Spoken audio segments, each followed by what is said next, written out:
Ayan guys, yung ating salad na nilinis ako kanina, tinanggalan ko ng tubig. Yung different green salad. Different kind ng mga daon ng salad. May tomato siya. Tapos ilagyan ko siya guys ng pickles. Salted pickles or ayan. Naubos na yung ating may kumay na pickles. Naubos na.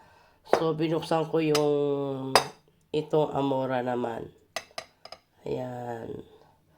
Yan naman ang gamit natin ngayon kasi naubos na. Ang dami ko nang naubos na ganito. Itong may kumay na dami nang naubos. Ang dami ko nang garapon.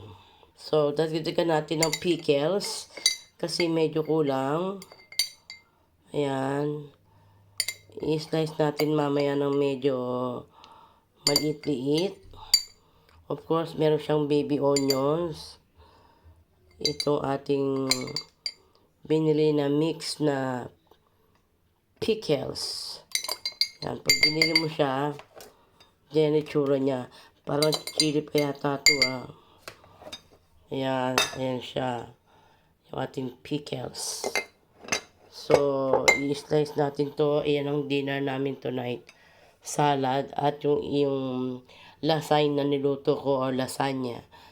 Ayan. So, thank you so much for watching. Ikakat natin itong pickles.